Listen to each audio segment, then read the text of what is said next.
All right, good morning, everybody. Well, it's morning here in Washington, D.C. I'm Yasmin bin Humam, Financial Sector Specialist at CGAP, and thank you for joining us. This is the first webinar organized by the Women's Financial Inclusion Community of Practice. It's a community that is facilitated by CGAP, but our membership spans over 75 different organizations, including NGOs, service providers, educational institutions, and donors. This community of practice is meant to be a forum for knowledge sharing and collaboration. To that end, we have a core group of champions who help us shape the strategic direction and overarching agenda. We have working groups on different themes. We have a LinkedIn group, which you should see in the chat portion of the WebEx. Which we hope you will join for networking and discussion. And we send a monthly digest to our members. I hope that you will all participate in many of our webinars in the future. And I'm going to turn it over to Dina right now to get this webinar started. Dina. Thank you. Hello, everyone, and welcome to today's webinar, Social Norms, Transformative Change for Women's Financial Inclusion. My name is Dina Bergiorgi, and I am co-facilitator of CGAP's Women's Financial Inclusion Community of Practice, along with Yasmin. Before we begin with the presentations, I just have a few points on the housekeeping for the webinar. As you will see, all attendees are muted, and as such, you will not be able to use your microphones. However, if you would like to pose a question to the panelists, please submit your question in the chat section at the bottom of the screen, and it will be defaulted to all participants. At the end, we'll consolidate the questions and ask the speakers to respond during the Q&A session. We will have a recorded version of the webinar, which we will distribute via email to all registrants, along with the presentations. We encourage you to share these with your colleagues and your broader network, anyone who is not able to join us today. At the end of the webinar, we will conduct a short poll of attendees. You'll see at the very bottom of your screen there's a polling section, and this will be open throughout the webinar, so if you have to leave early, we ask you to please complete the poll before you log off. Just note that there are multiple questions, and some are related to your interest in participating in the COP, so please be sure to fill out all questions before you hit the submit, because once you hit the submit, you will not be able to go back and change anything. Finally, as Yasmin mentioned, if you have not already joined our LinkedIn group, there is it's in the chat box. You just have to go back to the first entry on there, and you can follow the link directly. All right, so thank you for that, and I want to just open up the session with some of the key objectives for our webinar today. And we have asked some of the members of the COP to share their work on social norms change in order to draw attention to norms-based barriers that poor and low-income women face in accessing and benefiting from financial inclusion interventions, and really to start helping us look at some of the more innovative approaches being used in the financial inclusion space to transform existing inequalities for the benefit of women, their households, and the broader community. So I'd like to start by introducing our speakers who come from organizations with a long history and rich experience bases working on women's economic empowerment and financial inclusion. Today we have Bobby Gray, who is the research director at Grameen Foundation.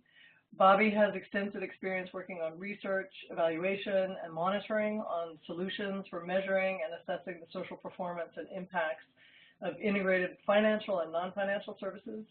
She'll be presenting some of the lessons learned from Grameen's client at the center work and how this is informing their institutional strategy for addressing social norms change in the field.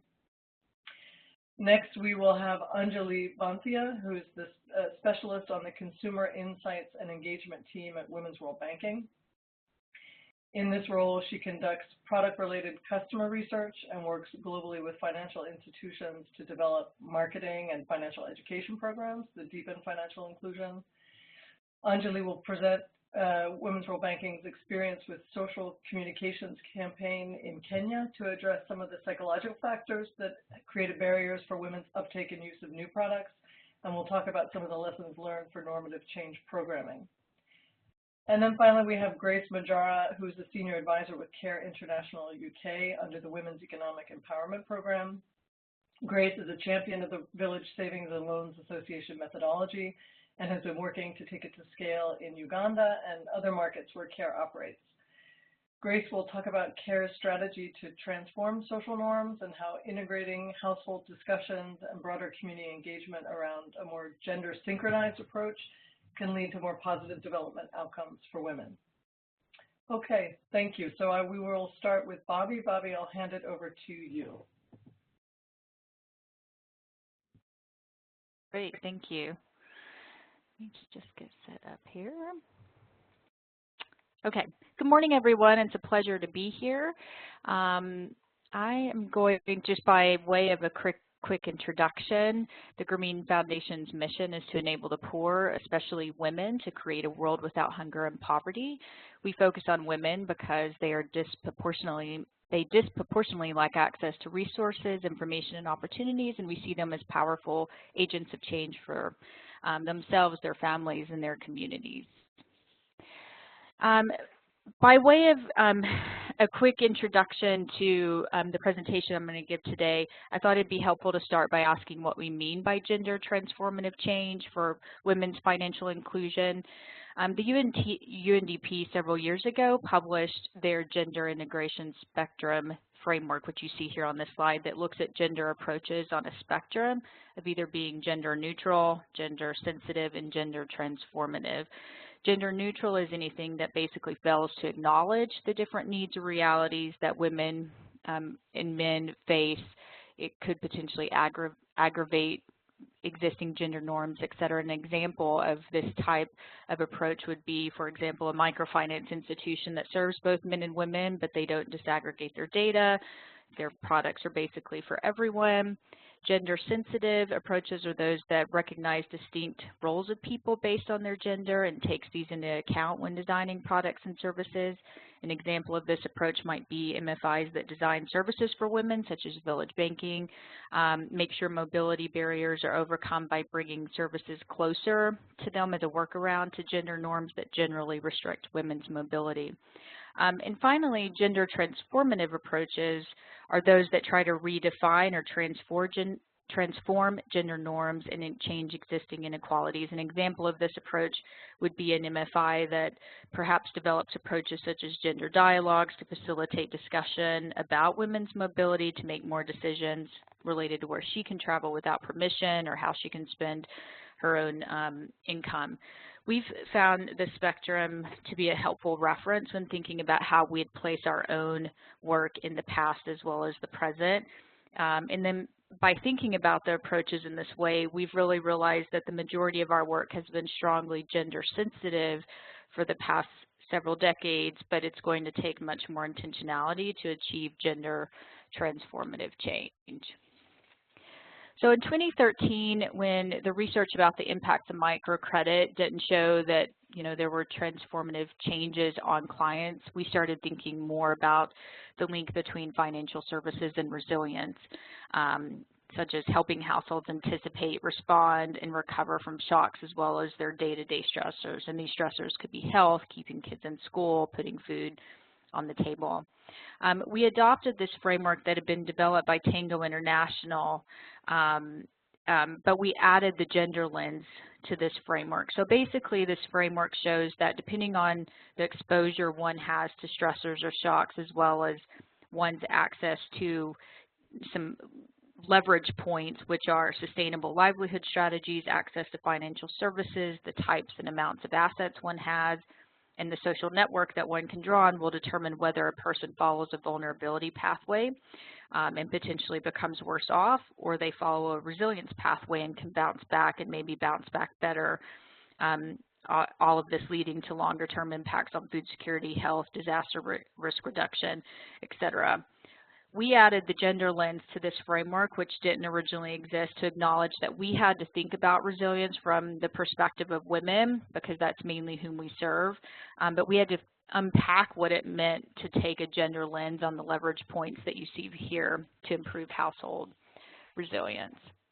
So Women's World Banking several years ago at the Social Performance Task Force annual meeting in Cambodia had shared their framework around women's empowerment developed by Martha Chen that they had been using, and we actually found this helpful to think about our own work.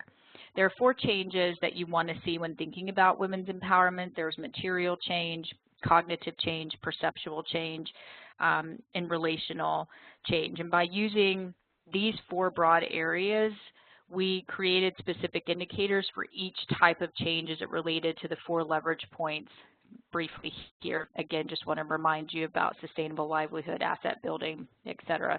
So what we basically did is took this framework right here and defined the indicators that, let's just take, for example, financial services, and thought about what are the material changes as it relates to financial services, improvement in savings, income, etc. The cognitive changes related to things like financial literacy, confidence to use services, and then relational changes as it relates to financial services. So we did that for each of the areas on the prior slide. So one of our initial reactions of going through this process is that we were likely doing a pretty good job designing for and measuring change across material, cognitive, and perceptual change, but we were barely touching the relational changes related to each of the levers. We'd been doing lots of measuring, so we'd been looking at it within a lot of the research that we were doing, but we weren't really doing anything intentional to change the women's bargaining power within the household, her mobility, etc. So to underscore this issue of relational... Bobby, may yes. I jump in for just a moment? We're getting feedback from some attendees that there's a bit of an echo. So I wonder if you might take a moment just to turn off your speaker, but keep the mic on, and hopefully that will make it a bit clearer for attendees.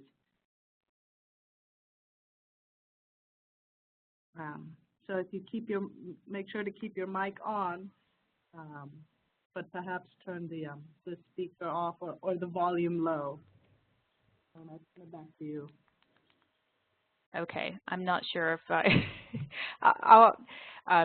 let's keep going, and okay. if there's additional feedback, I'll relay it. Thanks. Okay, great. Thank you. Thank you. Sorry about that. So going back to the relational changes that we had reflected on, I wanted to highlight some of the research we conducted in Burkina Faso with approximately 45 women in a research project that we called Resilience Diaries that had been funded by the CGAP clients at the Center Research Fund. And the research question that we went into with this research was basically to ask, what is the role of financial services in building household resilience? So during this research, we were trying to unpack reasons why a health savings and loan product that had been designed several years prior had not been as successful as we thought, because we were looking at a health savings and loan as being a type of financial service that somebody could leverage to anticipate a shock or a stressor that is typical for households. So some things we already knew. We knew that women in Burkina Faso had very little decision-making power and mobility. The village banking product that the MFI had created decades before was really designed to help overcome some of these mobility issues, but what we've realized through this research is that you can't take for granted that some barriers are actually completely removed, or that by addressing them for one product, it doesn't actually mean it addresses them for any product that comes later. So the partner was equally surprised to see that this lack of mobility and decision-making power were highly influencing why women were not using the product that was actually designed for their needs and that women had demanded. So, for example, in the product design, the 3 women of the village bank had to act on behalf of the group when they needed to make a withdrawal or deposit into the health savings account. And one of the things that we realized through this research is that all 3 of those women, despite their leadership in the group, basically had very limited mobility, and many of them said we had to wait until the husband was in a good mood to make requests that would actually break from their actual routine. And so we realized that despite the fact that the Village Bank had overcome one level of mobility, they couldn't use this health savings account very effectively because many of them had to ask for permission to just act on behalf of one of the women. So another key finding that we found through this research was related to workload, and we found this to be an equally important issue in some research we had been conducting with women entrepreneurs in Latin America, is that through the research we asked them, how do you balance your work life and your family life, and many of the women would talk about getting up really, really early in the morning, taking care of family needs, getting children off to school, and then being at home when they came back from school. And so really they only had about 2 to 3 hours of productive time during the day, as it were. So we realized through this that also that women were making livelihood choices based on the ability that they could take care of their children and do income generation. So things that they could carry their children with them. A lot of these businesses are held at home. They would only do a couple of hours a day. So this made us think a little bit more about the expectations that we were creating for women in their level of productivity with the services that we were designing. So there were a few aha moments that really will just summarize this generally, is that solving mobility issues once does not solve mobility. And I think kind of going back to that original framework about being gender sensitive, is that getting permission from men so that women could join a Village Bank and meet at the same time each week was really a workaround to mobility. A more gender transformative approach would be one that a woman could decide her own involvement, where she wants to go. Men and women have to come together and talk about changing this social norm. The caretaking and workload issue we see a lot more in dialogue, in different blogs and research right now. But while women have really young children, we may be creating these unrealistic expectations for how she's going to achieve, how much she can achieve, unless she's really got a strong circle of people that help her take care of her children. So basically the workaround, or the status quo, is that women are going to choose these low-paying income-generating activities to balance work and family. They're simply less productive. And this is not a dynamic that's only in the context where we work. We see this actually in the United States as well, in debates about the pay gap, and some of that pay gap is really due more for women choosing jobs that pay less and allow them to balance work and life. But a more gender transformative approach would be improving dialogue between men and women to decide how they're going to share caretaking roles, how they're going to prioritize what the woman does throughout the day for the needs of the family. So finally, one last little piece of research that we've done around women's autonomy in a project in India that combines financial services or self-help groups, agriculture, gender, and nutrition, was to, we developed an autonomy index from some of the baseline data that we had, and found that the more autonomy a woman has also decides, influences whether she breastfeeds, whether she has improved food security and access to health services. So this is not just about financial inclusion, but it also influences other developmental outcomes that that are of interest to us. So quickly, with these pictures, I thought it just kind of helped show some of the evolution that we've taken in the balance that we're seeking with programs that are both gender sensitive, which I think the picture on the left where the woman is working with the self-help group here, it's designed to help meet their needs, to more of these programs that are potentially gender transformative, where you're involving men in the dialogue. So in the middle picture, this program in India encourages women and their husbands to actually eat together. And some of the early research that we had done, the women clearly were stating that they ate last and least, but men actually thought that the women were eating as much as they were. And so one strategy that was created was to ask them to eat together. And anecdotally, right now we're actually in the middle of completing the inline, and what we're hearing so far is that the family sitting together actually allows them to see what's on each other's plate, and it's also a time that they're using to talk and to plan more about food distribution within the household. And so this last picture just kind of adds to this, and it's talking about how men can help care for their children, particularly when their wives are pregnant. And this dialogue series that we're testing out in India as well as Burkina Faso is really trying to help couples determine how they can share responsibilities. I think there's still so much to learn here. This is, we feel like we're kind of at the beginning of this journey, but finally, I just want to point on 3 additional topics just to cover them quickly. One thing that we realized, and years ago we used to just talk about serving poor women, and we realized that, you know, the poor are not homogenous, and I think we understand this more and more sensitive to these days, but women are not homogenous either. So our own internal theory of change, we've broken this out into these different categories of poverty because we realize we have to think about these needs on a spectrum. The next spectrum is just basic life cycle needs. We have to think about there are different gender dynamics at play at the stages that have to be considered. And then finally, one thing we recognize even in the earlier framework, the Venn diagram that I shared, is that we also have to be thinking about the people who serve them. We can't just assume that any intervention we create is just between the beneficiary and that intervention, but who is the person that's is in between and playing that intermediary role, and what is their role in building gender transformative changes. So I will stop there. Thank you.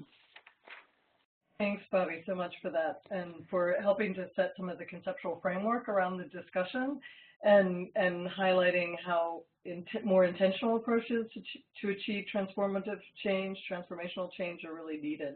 And, you know, one of the issues about how modification in product design that really doesn't address underlying social norms really can have limited or uneven results. So from there, we'll move to Anjali, and she can talk to us a bit about how Women's World Banking has been working on nudging the needle on this topic. Thank you, Dina. Can everyone hear me? Yes. Great. So thank you for inviting us to present at this webinar. My name is Anjali Bantia, and I work on the Consumer Insights and Engagement team at Women's World Banking. Today I'll be talking about how a TV show can influence social norms around banking for women in Kenya.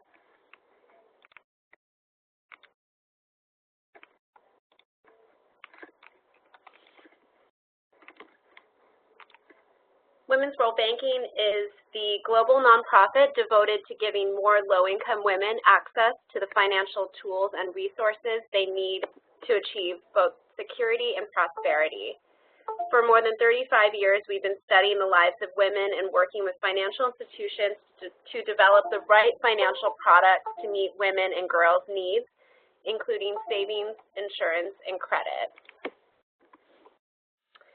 Our work focuses on, much like what Gurmeen was talking about, our work focuses on understanding the lives of girls and women at each stage of their life and developing the products and services that meet those needs. We do extensive research, and this is the area that I work on in particular, on how women and girls use money, their goals, and many of the barriers they're up against. And a key part of this is being aware of the social norms around gender in each place that we work and looking for creative solutions to influence and transform them to drive positive change for women. Today I'll be talking about a really interesting social communications campaign that we did in Kenya a few years back, where we were able to successfully overcome and influence social norms that limit women's access to bank accounts. The campaign ran in 2013, and it was called Nawiri Dada, and in Swahili this means sisters achieve. So you can see that even from the name, it really conveyed a sense of women and changing the way that they were able to achieve their goals together.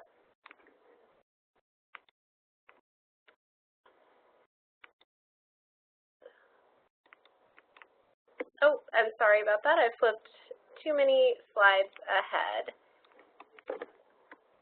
We set out, with this particular program, we set out with the goal to deepen financial inclusion amongst low-income women in Kenya by encouraging them to open and use bank accounts. Like all of our work, we began with in-depth market research with women. We learned that even though Kenya has a fairly established banking sector, there are actually many barriers for women to open and use accounts. The main social norm that we were trying to influence was the idea that women feel that banks are not for them. They see banks around them, they see other people using banks, but there's a sense that for low-income women that's not for them. And this was a real key theme that we were trying to challenge with our social communications campaign. That social norm against banking is reinforced by several psychological barriers. The three ones that emerged to the top that we really focused on in this campaign are, number one, affordability. And this is women saying things like, I don't have enough money to open an account. Within that, there's a sense that it requires a lot of money. If you have small amounts, this is not for you. Number two, the idea of value. And what I mean by this, or rather what our customers meant by this, was that a bank account doesn't add any value to me. It isn't any better than how I save today at home or with my neighbors in a group. Again, this speaks to the benefits of a formal bank account not being very clear in the social norms in Kenya. It's very common for women, as with other places in the world, to save at home, to also form a group. These are called merry-go-rounds in Kenya, and it's a very common way that women in particular organize their finances and save for goals. Of course, it does have limitations, and the sense is that women usually rely on those type of groups rather than seeking out formal banking. The final psychological barrier is literacy and familiarity. Here the idea is that women are saying, you know, I can't read, I can't fill out the forms, and that's another huge barrier to using a bank account. That's for people who receive a salary or people who are educated. There's a sense that it requires English or requires a certain level of education to be able to handle all the formalities of a bank account. These were really the main things that we were trying to work against, and our challenge was how we can address those kind of psychological barriers through a social communications campaign. So let me tell you about how our strategy and how we decided to go about doing that. Well, our strategy was that we wanted to give women the opportunity to learn about banking and also take action, and we wanted to think of creative ways to give them those opportunities to learn and take action. So what we did for this particular campaign was that we combined, number one, the reach and appeal of a popular existing educational TV show. So this wasn't, Kenyan Idol. It was actually a program that existed and was already on air and had educational themes in it, and I'll be talking about that a little bit more. Number two, bank partnerships where women could go and open accounts after seeing the TV show. And number three, we had a comprehensive media campaign to build awareness of the show and to link the campaign to the partner banks. We partnered, as I was saying before, with an existing, very popular educational show called Makutano Junction. Makutano Junction is a weekly TV show, and it has 8 million Kenyan viewers. And out of a country of 50 million, that was very impressive to us. It is produced by the Media Company. It's one of East Africa's foremost educational entertainment production houses. And together with Makutano Junction and the Media Company, we were able to develop 6 episodes for the show. To do this, we worked with our banking partners to agree on the top psychological barriers to banking, the ones that I just mentioned, affordability, value, literacy, and familiarity. And then we worked with a team of writers on the show to develop creative, relatable storylines to bring them to life. This is where it was very interesting. They used creative, relevant stories that the target audience found that they could relate to. And the underlying message here is that banks are for everyone. I'll just give you an example of one of the stories in the show. The main character, she's a woman in the market, and she has a vegetable stall where she shreds cabbage. And she sees other women vegetable sellers going to open accounts, and she's interested, but she's hesitating going into the bank. The bank manager, who is a man, sees her outside and asks her if she has any questions. He can see that she's not comfortable going inside the bank, and he offers to talk with her next door at a cafe about how a bank account works and what the benefits are. But of course, her husband sees her with this man and thinks that she's having an affair, and all kinds of drama ensues. But in time, he realizes that she was just trying to find out information about a bank account, and that that man was the bank manager, and nothing inappropriate was going on. And as time goes on in the series, she's able to open that bank account and save money to buy a refrigerator. So that's just one example, and it really kind of highlights how we tried to bring in the different banking messages, but also alongside that, make it kind of entertaining and fun, and that's what Makutano Junction viewers know and expect from their series. One really interesting thing, and the way that we went from learning to action, was that at the end of each episode, a character would stand in front of the Nawiri Data banner, and he would give an announcement at the end where he would ask viewers to SMS their name and address to 5606 if they would like more information on today's topic. The actor also mentioned each of our partner banks and encouraged viewers to visit partners to learn more and open an account. Here, the actor that you can see in the picture on the slide is the one who played the bank manager in the show, so it all kind of tied together. When people would SMS their numbers to that particular, to the code, they would actually get a leaflet in the mail with more information, and there was a specific leaflet made for each of the 6 episodes that went into how it worked. The second piece of this is that we partnered with 3 established banks, Equity Bank, KWFT, and Family Bank, and they each promoted the campaign through their branches to drive account openings, reactivations, and use. And this really drove home the idea of learning and being able to take action. Here you can see an example of Equity Bank, one of our partners, and some signage that was up in their agents. The last piece of this was the media campaign, and this is how we invested a lot of time and effort into putting this together, and the media campaign made sure to share that out, broadcast awareness, and drive viewership of the show, and also link the campaign to the partner banks.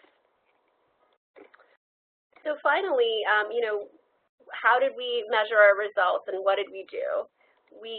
After the 6 episodes ran, we had focus groups, we tracked the number of accounts that were open, and we did a telephone survey.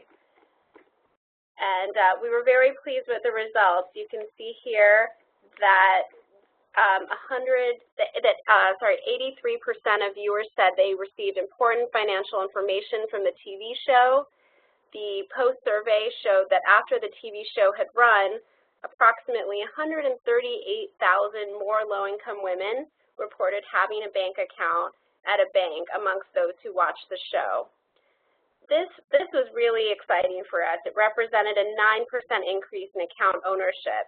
and amongst non-viewers, there was no change. So we know that this TV series really was influential in changing those social norms around banking.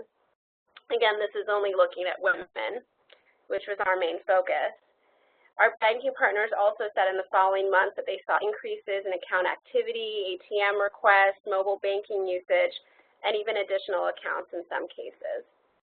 So finally, I'll leave you with 3 lessons of what we took away from this experience. Number 1, we know that it's very important to have the right mix of partners. This was a unique case where we were able to partner with an existing show with high viewership. We had a great production company that were expert storytellers, and we had 3 established banking partners with national reach. Number 2, we learned that educational TV can work to influence norms. In the focus groups that we did after the series, they said this was a really useful and interesting way to learn about banking. There was something about the real situations that portrayed women like them that they found to be particularly relatable and empowering.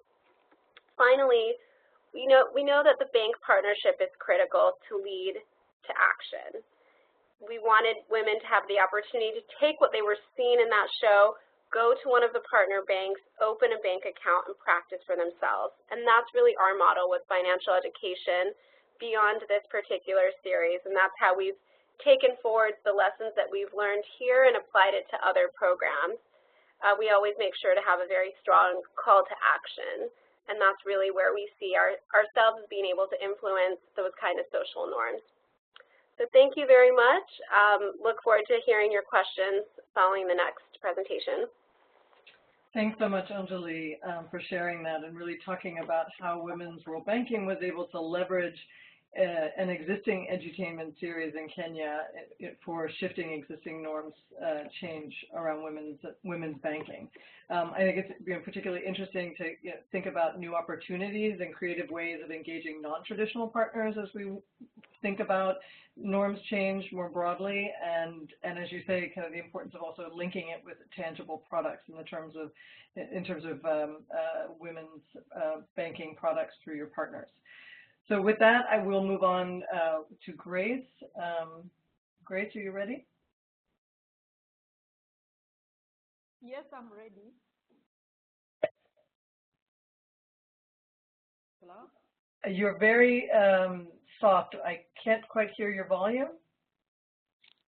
Yes, I'm saying I'm ready. That's perfect. Is it better now? It's better. Thank you. Okay. Yeah. I'm called Grace Majara, working with CARE International as the Senior Advisor Financial Inclusion under the Women Economic Empowerment Program, but as part of the CARE Global Financial Inclusion team. CARE, like others, is a global non-profit organization working around the globe to save lives, defeat poverty, and achieve social justice. So that's where our work is based.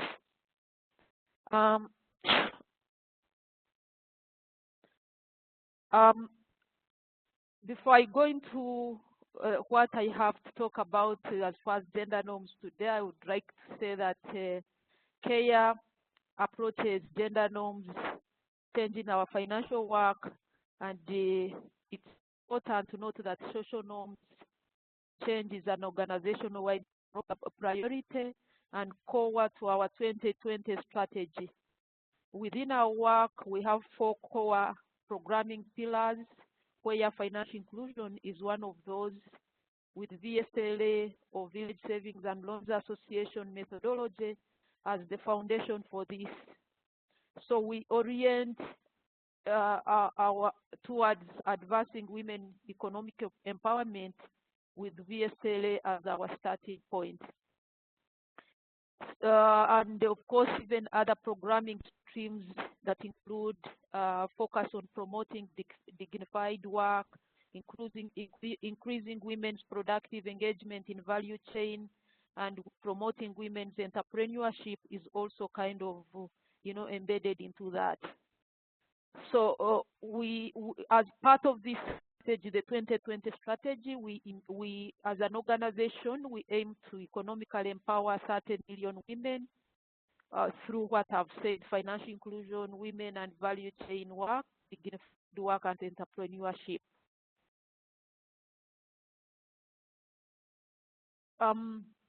And of course, our work is captured in our gender equality framework, which is centered on 3 areas: the agency, the relationship, and structure. When I say the agency, is where we are working with these women, addressing issues to do with skills, addressing issues to do with knowledge, addressing issues to do with their personal perception, addressing issues to do with opportunities that would help them to build their financial assets. Whereas the social norms, that's where we are helping or working with them to build relationships around their households in which they live in, around the group community setups in which they live in, and of course some of the partnerships that we're going to, like partnership with banks, other private sector governments. How do they kind of deal and they interact with those different relationships? And the structure, we are looking at things to do with the environment they live in, the policies, the procedures, and the laws, and all those. So our work is kind of centered around that.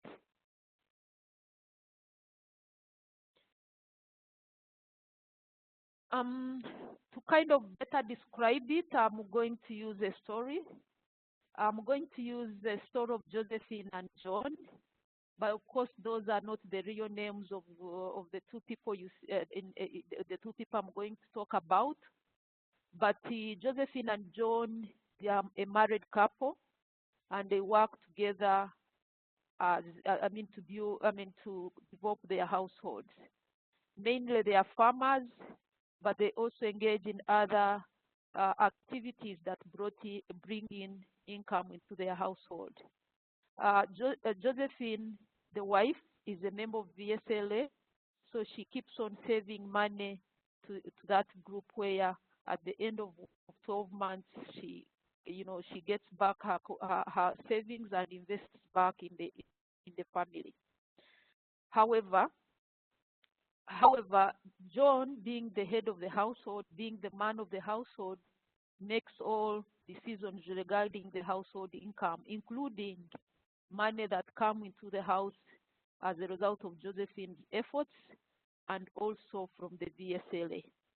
And Josephine also seems not to mind so much, although sometimes she feels a bit uncomfortable with the decisions that John makes.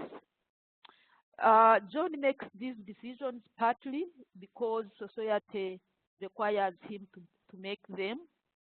Even when sometimes he consults Josephine, he does it in passing. And it's because he knows that if he did it otherwise, society would interpret it differently. Like if he wanted to involve Josephine in his decision making, or even leaving space for Josephine to make decisions, society would interpret it, including his own household. In most cases, they would say that Josephine has bewitched him as a husband. He's no longer, the big man in the house. The house is being run by Josephine. On the other side, Josephine also would be, labeled as, as someone who is dominating, someone who is a rebel wife, and all those labeling have negative effects. So all these, because society expects them to behave how they are behaving, they find themselves in this cycle of doing what they do. So in our work as CARE, we've come across similar situations almost across everywhere we go, and you find that as much as Josephine benefits from the decision that John makes, you find that some of her financial needs are not met. So as CARE, we decided to come up with a program that we thought that it would help Josephine to be able to plan, to work, plan, and benefit from her finances. So this program or this intervention, we are doing it in Uganda, and it's what I want to use today to explain how further we've gone beyond what we've been doing at CARE. As I mentioned, we do VSLA. We start organizing these women into groups of VSLAs. They will start savings. They will accumulate their own savings. They will do investments. Others will send even their children to school, and also the impact is known. I don't really have to list the impact, but we realize that most of the interventions we do, including VSLA, happen outside the household. And yet, this woman we work with, Josephine, I've mentioned, needs to negotiate her financial empowerment space within her household. So this project is trying to kind of provide Josephine with that space. And we have our theory of change, which is looking at women having equitable influence over household financial decisions through and having active and becoming active users of mobile financial products that are designed in a way that help women to plan and use their money, and this one resulting into increased social and personal empowerment. So this project is using two interventions, but also partnering research to kind of test some research questions, assumptions, and hypotheses that come with, so that at the end of the day, we have proved evidence of saying that if we did it this way, it really empowers women. So one of them is looking at using digital financial sub-wallets that helps women to save, to first of all set savings goals, but also helps them to meet their financial needs. This one, we integrated the household dialogues, where we conduct dialogues with the key household members, using gender transformative to ensure that there is that negotiation, there is that dialoguing, to be able to have a harmonized household financial plans. So we are using even other approaches, especially we are using other approaches so that we make sure that everybody is engaged. So out of the intervention, we started with a pilot 6 months and worked with 14 households and took them through 7 modules. And at the end of it all, we had 0 dropouts. So at least we have one of the lessons, we know that it works, engaging decision makers into dialoguing around needs of financial needs of women. We've had 167 accounts opened, and out of which 91 now are registered for the digital sub-wallet account, which in the 4 months, because the first 2 months were really about mobilization, which to us, we look at it as a sign that with time, the uptake and usage is going to increase. So we've seen a bit of positive impact in both qualitative and quantitative data that is coming from the field, that dialogue at the household level will increase women participation over time. And we are testing psychometrics tools to measure self-confidence, anxiety, and master at the level that we are able to come up with measurements that can be used within care, within the sector to measure women empowerment. And we are moving forward to kind of roll out some of these lessons into a large scale up. And we are hoping that in 11 months, in 1 year, we'll be able to share concrete impact and examples of what is coming out. And we'll have proved the kind of tools and modules that others can adopt and use. Thank you.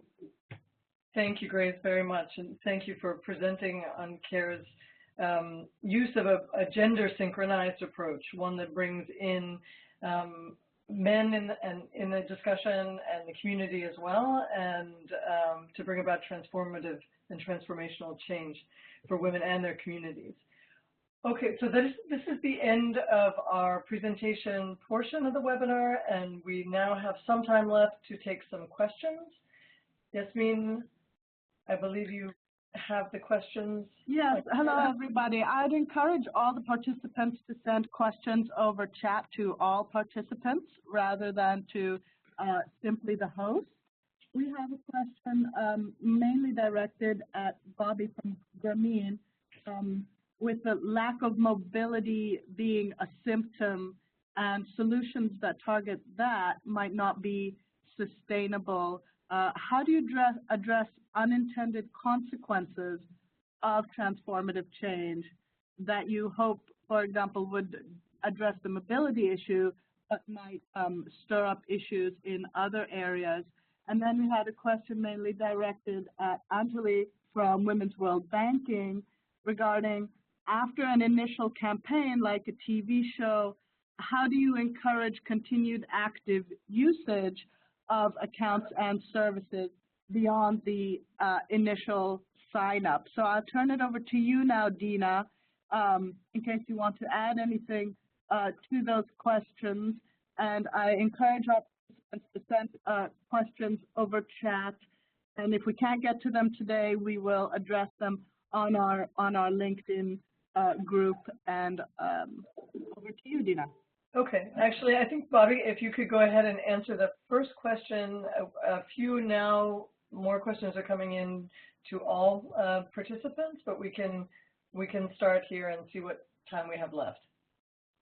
Sure. I'm not sure I completely understand the question. I mean, if it goes to unintended consequences. I mean, I think one of the things that we're thinking about, and obviously I think some of the mobile technology work that we're actually doing in Burkina is meant to kind of reduce this issue of travel being one of the constraints. I mean, we realized even at the time that the health and savings and loan product was designed that it was going to be challenged with this issue of despite the fact that the village banks could meet in the community, that they had to travel to the branch to, transact. And so they're starting to use kind of mobile technology where the field agents themselves are the ones that carry the phone and they can help make transactions. So we're actually hoping to see how that improves. I guess really to say, I think this is one of those issues that we're still learning. Like I'd mentioned earlier, we're trying to do some gender dialogues, a lot like what Grace was talking about there, to more discuss some of these social norms. And interestingly, what we've seen so far is that these kind of gender dialogues have really brought a lot of community interest, where there's a huge participation, like hundreds of people showing up. So we kind of recognize too that there's a lot of space and interest in kind of working through some of these issues. So, we're hoping to see some of this have an effect on some of those norms. Not, I guess time will tell. And I'm not exactly sure if that fully answered the question, but please, send. If not, I can answer it later. Hi,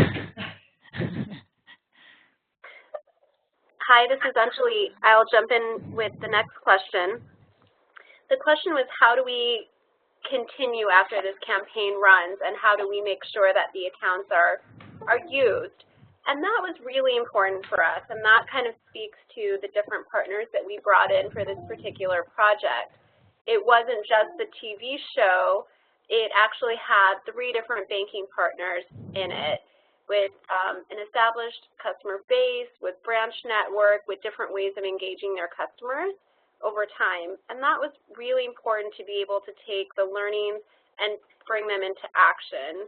We know that one-time campaigns can have a limited effect, but the idea here was that the banking partners can continue to be engaged with their customers. You saw in the presentation that there were signage and messages and commercials going out from the banks themselves to engage those customers. And each of our partners have additional ways where they have SMS messages where they communicate with their partners. They have their staff that regularly go out and interact with women in different communities to encourage activity and usage.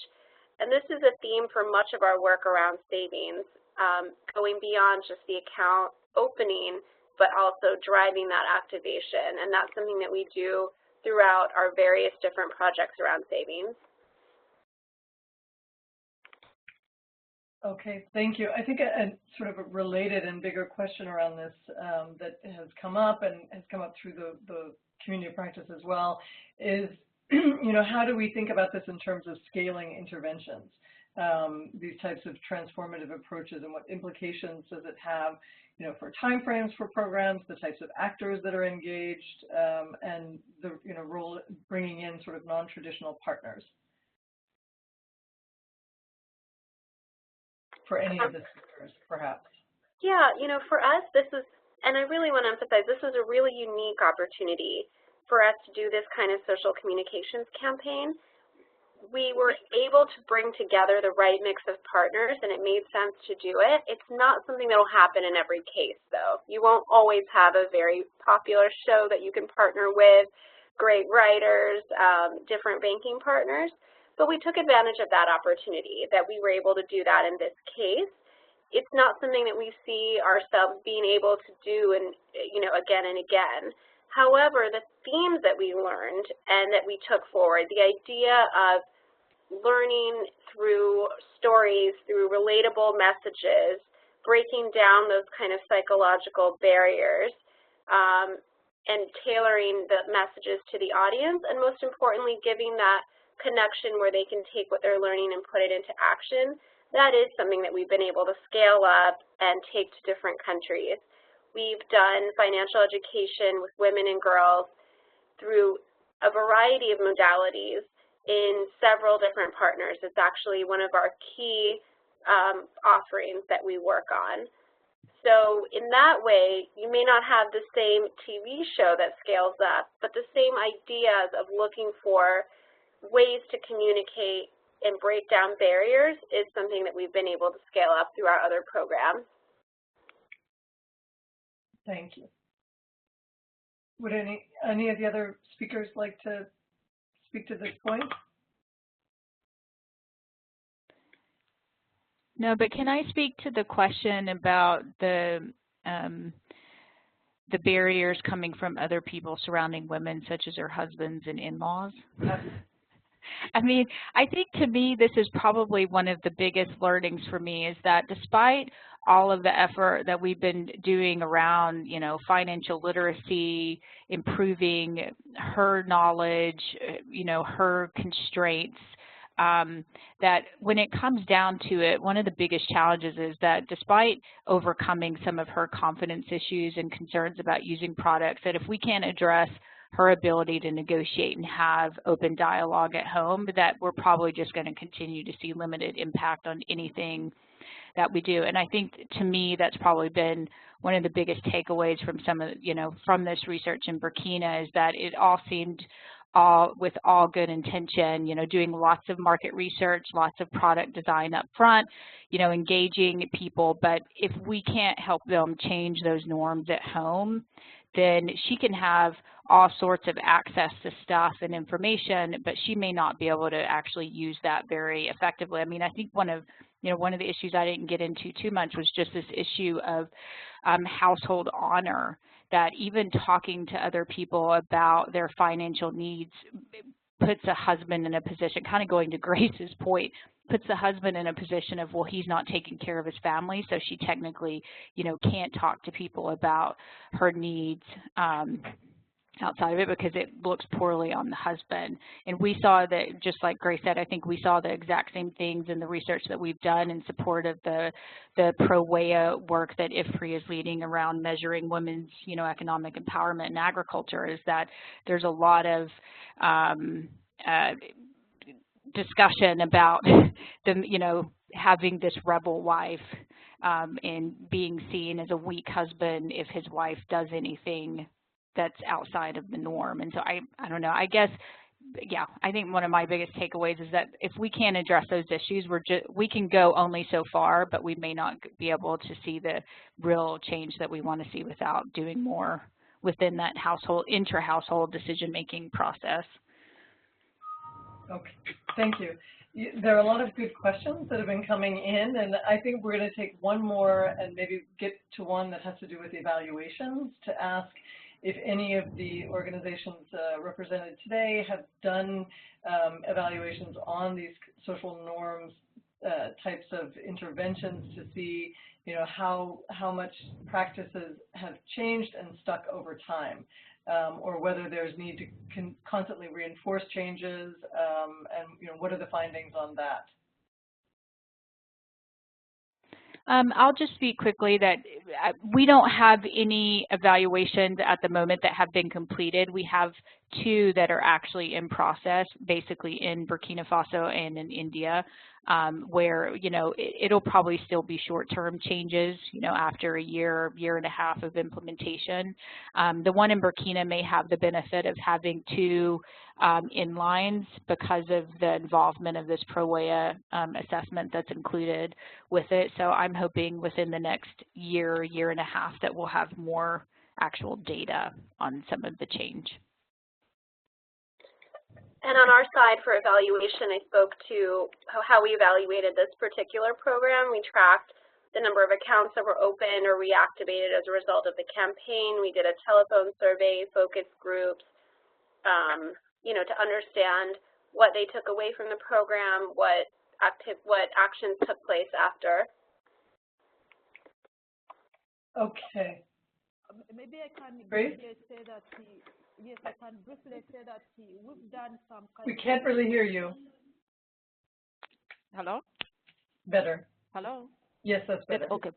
Yeah, I'm saying we've done a number of evaluations, but not specifically where we are measuring the social norms, especially that's why in the beginning I said most of the work we do sometimes is outside the household.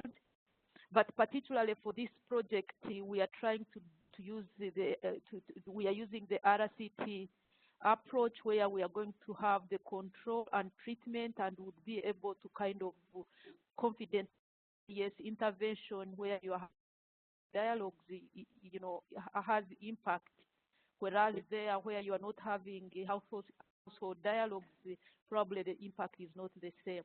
But yes, we have some studies where we've done, and we have some, results coming out of those evaluation studies. Great, thank you. And I think what's exciting about this is we will continue to carry out this conversation on social norms change through the community of practice. And we have a working group that's specifically set up around this topic. So, excuse me, as we've been reminding you, there is a poll. I think we're going to wrap up here now. There's been a lot of great sharing and interesting questions that have come in. We will continue some of this discussion online through the community of practice.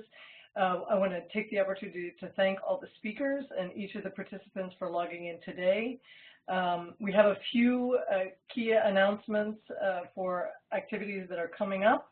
We wanted to just alert everyone to the Women's Economic Empowerment Global Learning Forum, which is taking place in Bangkok from May 23rd to the 25th. This forum is being hosted by the SEEP network and is focused on addressing the systemic barriers facing women in accessing and benefiting from economic opportunities in their markets. CGAP, we will actually be hosting a panel discussion during the forum on May 23rd on social norms. So those of you who will be there, hopefully we'll see you at that time. Excuse me. We'll be presenting research during the panel undertaken with Benyon Global on social norms change in various sectors, with speakers from Oxfam and Women for Women discussing some of the operational aspects of social norms change around women's financial inclusion at the field level. And then I also wanted to mention that we'll be coming out with a technical brief in the coming weeks, CGAP, that looks at social norms change theory and explores norms-based barriers to financial inclusion. Also looking at lessons learned from other sectors for broader application in the financial inclusion space. So those are a few things to keep an eye out for. If you are on the community practice mailing list, you'll be getting regular updates about that. We again encourage people to join the LinkedIn group. And if you have not done so already, please go to the poll that's at the bottom and fill in the questions, and there are opportunities again for you to express your interest and participation in the community practice and any of the working groups. So, okay, thank you again for everybody for your attention and to the speakers, and enjoy the rest of your day. Great, thank you. Thank you, everybody.